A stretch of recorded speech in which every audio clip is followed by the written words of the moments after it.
one stock that will surprise everyone. They just had their Q3 earnings over $1 billion, raised guidance as well above consensus, and they're starting to do ads. The company is Roku, R-O-K-U. If you have Roku, you can tell I don't have Roku. You know what they do.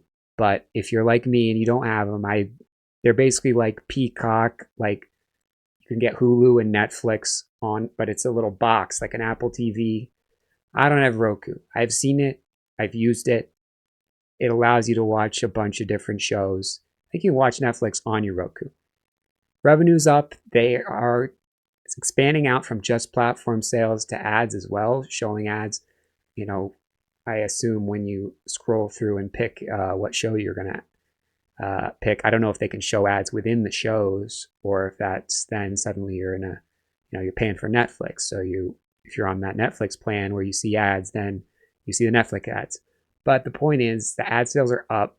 The chart looks good. They just had earnings, which is good, as I said. And you can buy stocks after they have good earnings and after that level has been established. So you're buying them above that earnings level.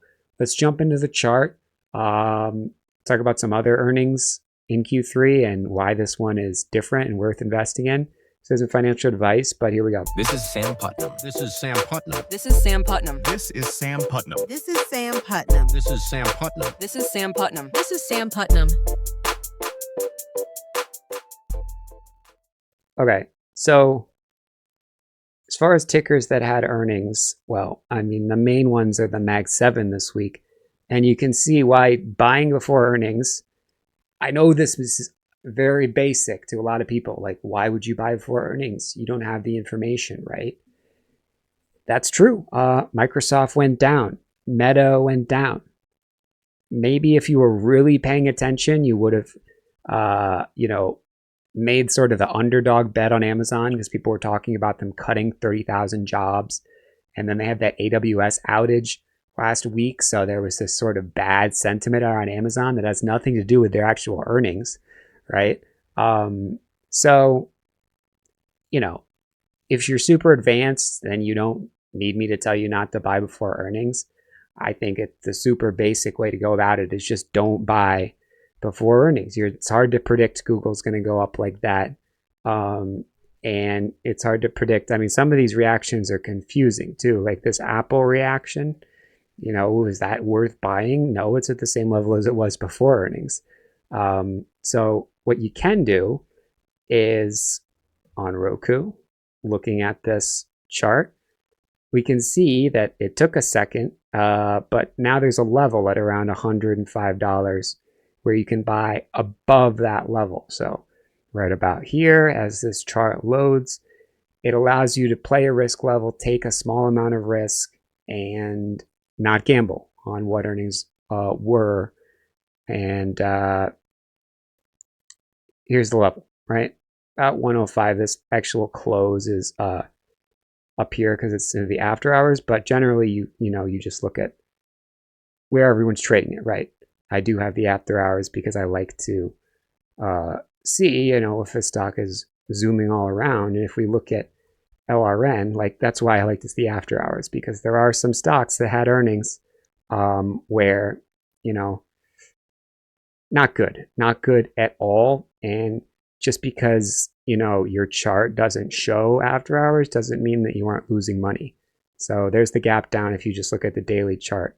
But, if you actually happen to be, noticing very quickly that this earnings is not going well, I mean, you probably don't get out here. That was probably impossible, but maybe you get out here instead of losing another $10 a share when the market opens, or $30 a share. I mean, this is like a horror story, LRN and FI, and why I talk so much about buying and selling and not holding into earnings. So here's Roku. As that chart loads again, I really hate these Thinkorswim Schwab charts. They just get so caught up. After Schwab acquired TD Ameritrade, the software just takes forever to load sometimes, but it's still the best charting software. There we go. That's the left side peak, and it's over that, and now it's sort of establishing a level here, it looks like right now. As far as the actual results, and companies to compare it with, here's the results. Let's start there. So I don't think that Roku is going to be the next Netflix or the next Apple, even though it's in that category. There aren't really a lot of comparable, devices because this is such a winner take all market. I mean, how many other devices do you want to, there's Apple TV, there's Roku. Again, I don't have them, so I'm doing my best here, but this is the revenue, over $1 billion, beat estimates on the earnings per share. Revenue pretty much matched. But the guidance was up above the consensus, so that's a big deal. And as far as, it took a second for the stocks to go up. We saw that. This doesn't really tell the story. You can see this wick all the way down. So people who trade earnings, I mean, you were scared when this thing went down from 100 to 85 and then bounced all the way up. But I assume that's not you. I wasn't trading that. So as far as what they're up to, this is what they're up to, ads. So they also have some content partnerships, it sounds like. And there's positive signs. They're not profitable yet, but they do have that sort of monopoly in that device that streams all your, holds all your streaming services. So that's a big deal. I don't think there's going to be a startup that's going to be, the new Roku. So, and then as far as platforms, it looks like they might be able to do some sort of partnership with maybe Windows or Apple. I don't know what the Windows partnership would be with Xbox maybe, and then focus more on their software. I think, that could be actually received well by investors because it's well known that Apple, Windows and Apple are the behemoths. So if Roku can be the layer on top of that and do the licensing, I mean, that's a real pain, I'm sure. So if they can attack that, maybe that's a way of differentiation. It's hard to bet against Apple in the hardware space. So I can see how, if they can spread their wings a little, that would be nice to get them out under Apple's shadow. And yeah, maybe smart TV competition is competitive, but I don't love a Samsung smart TV or a HG smart TV. I mean, those brands don't really do anything for me. Sony even, they sound old. So Roku definitely has that new sleek sound, that new sleek feel to it. And as long as they don't have some sort of big issue with privacy or, just being annoying with a bunch of ads, I can see why, customers still go for them. I do think Peacock is on Roku, and Peacock is basically your portal to like all of the latest sports and big events. So this is definitely a big deal. Roku, that is. So yeah, we'll see what happens.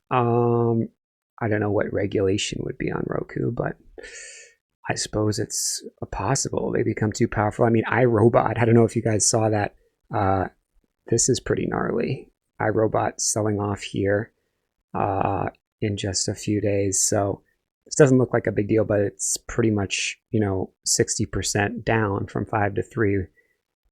This is the company that was supposed to get acquired by Amazon, and there was that antitrust sort of decision that they couldn't. So, could Roku suffer a similar fate? I guess it could, but it looks good right now.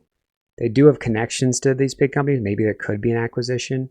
I guess they're working with Amazon Ads, and maybe Amazon Ads is the one delivering the ads. So maybe that's why they were able to get into the oh yeah, that's exactly what it is. Amazon's platform. That's why they were able to get that ad revenue so quickly, because Amazon's been developing that for years. Adobe is sort of the leader in creative, right? And then, of course, the smart TV. I mean, we've all seen this before. Of course, they have that integration. As far as more sort of adventurous ones, Instacart. This is sort of like a inside baseball one as far as measuring Instacart purchases. That seems like more like research. Maybe some type of partnership will come out of that, but I don't know why Roku would totally be the go-to for that one.